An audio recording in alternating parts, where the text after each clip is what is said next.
और अब बात करेंगे प्रदेश के आदिवासी बहुल इलाके में सियासी हलचल तेज हो गई है। आपको बता दें कि लोकसभा चुनाव नजदीक आते ही खास तौर से आदिवासी बेल्ट में राजनीतिक हलचल सक्रिय है। विधानसभा चुनाव में डूंगरपुर जिले के नतीजों ने प्रदेश की राजनीति को भी चौंका दिया है। बागड़ अंचल में तो ये चुनाव कुछ उठापटक करेगा, इसका अनुमान सभी को था, लेकिन परिणाम इतने अप्रत्याशित आएंगे ये शायद ही किसी ने सोचा होगा। प्रदेश में पहली बार चुनाव लड़ी भारतीय ट्राइबल पार्टी ने 84 और सागवाड़ा 2 सीटों पर भाजपा और कांग्रेस के दिग्गजों को चित कर दिया। वहीं आसपुर में भी कांटे की टक्कर देते हुए दूसरा स्थान हासिल किया। जनजातीय अंचल में आदिवासी वोटों के ध्रुवीकरण की सुगबुगाहट 4 साल पहले ही लग गई थी, लेकिन राजनीति के सूरमा इसे समझ नहीं पाए। अब विधानसभा चुनाव में इस जीत के साथ ही बीटीपी ने लोकसभा चुनाव की तैयारी शुरू कर दी है। वहीं भाजपा कांग्रेस ने भी कमर कस ली है। मुख्यमंत्री अशोक गहलोत तो हाल ही 2 दिन बागड़ का दौरा कर लोकसभा चुनाव का बिगुल भी बजा चुके हैं। देखिए खास रिपोर्ट।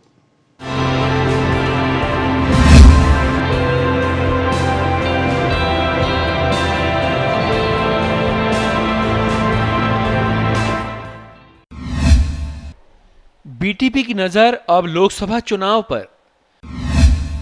कांग्रेस ने भी आदिवासी क्षेत्र से किया शंखनाद। इस इलाके में भाजपा भी नहीं रहना चाहती पीछे। प्रमुख राजनीतिक दलों का फोकस ट्राइबल बेल्ट पर। डूंगरपुर जिले में 4 साल पहले कॉलेज चुनाव में भील ऑटोनोमस काउंसिल की विद्यार्थी विंग के तौर पर भील प्रदेश विद्यार्थी मोर्चा यानी बीपीवीएम चर्चा में आया। मोर्चा ने जिले के 3 महाविद्यालयों में चुनाव जीता।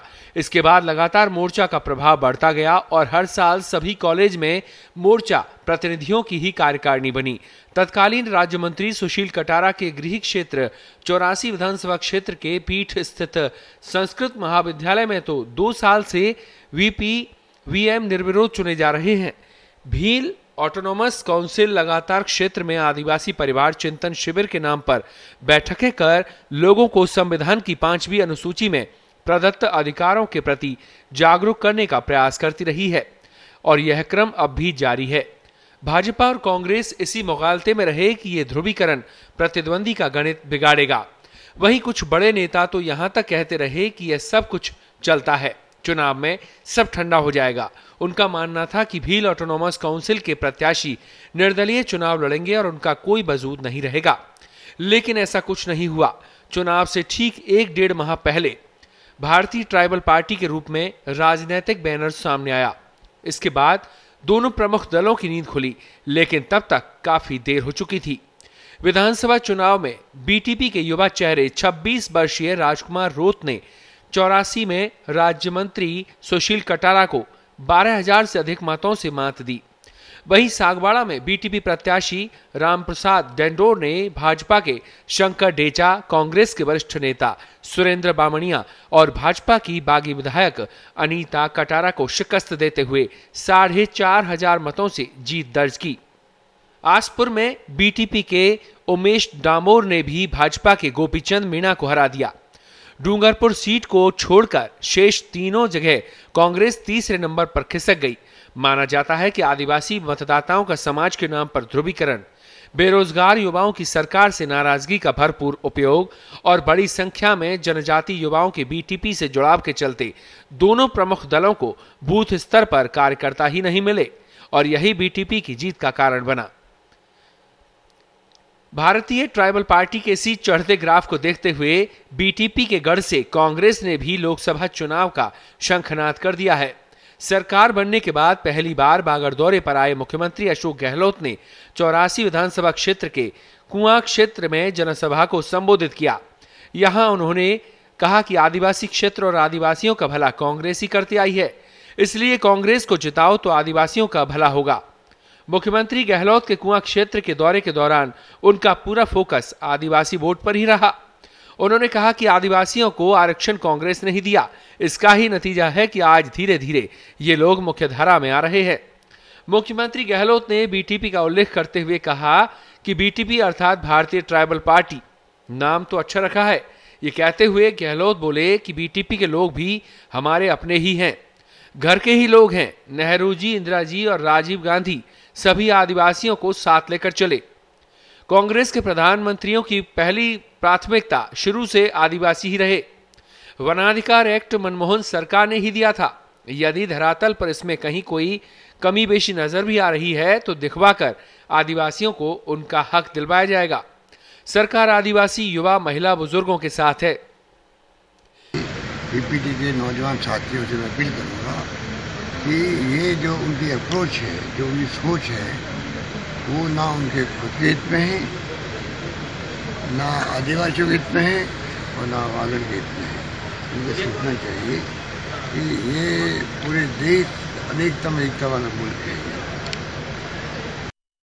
और यहाँ पे सब सद्भाव से रहे हैं। और हमने तो जो टीएसपी एरिया की फैसले की है वो इतिहास में आज तक कभी नहीं हुआ। उसी कारण से आज हमारे आदिवासी नौजवान डॉक्टर बन रहे हैं, इंजीनियर बन रहे हैं, पहली बार नौकरियाँ पा रहे हैं। एक तरफ तो हमने आगे बढ़ कर के उनके लिए फैसले किए जिससे कि वागड़वासियों का भला हो, नौजवानों का भला हो, आदिवासियों का भला हो और नॉन ट्राइबल हैं उनके साथ अन्याय नहीं हो। ये सोच के उन्होंने सब फैसले किए। उन फैसलों को आप अलग रख दो और अगर आप इस प्रकार भड़काने वाली बात करेंगे तो एक बार तो बुलबुल आ जाएगा, लगेगा कि बीपीटी आ रही है और नौजवान साथ जुड़ रहे हैं, बच्चे भी जुड़ रहे हैं।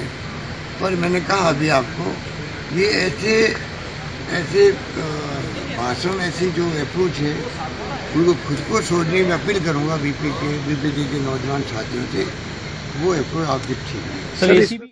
गहलोत ने यहाँ कुछ घोषणाएं भी की जिनमें टीएसपी की अटकी हुई भर्तियां जल्द करने, बड़ली चिखली कुआं सड़क का नवीनीकरण करने, 1 फरवरी से कृषि कनेक्शन ऑन एप्लीकेशन हाथों हाथ दिलाने, डूंगरपुर रतलाम वाया राष्ट्रीय राजमार्ग का कार्य द्रुत गति से करवाने के प्रयास करने, पोस्ट मशीन में राशन वितरण व्यवस्था में सर्वर की समस्या का विकल्प तलाशने आदि घोषणाएं शामिल हैं।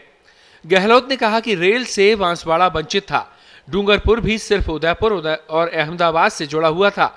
हमने डूंगरपुर को बांसवाड़ा और बांसवाड़ा को रतलाम से जोड़ने के लिए रेल का काम शुरू किया। मंशा थी कि बागड़ के ये दोनों जिले पूरे देश से जुड़ जाएं, पर गत सरकार ने ये काम बंद कर दिया। भूमि अबाप्ती का पैसा तक नहीं दिया। बांसवाड़ा में बिजली घर का काम भी बंद कर दिया गया।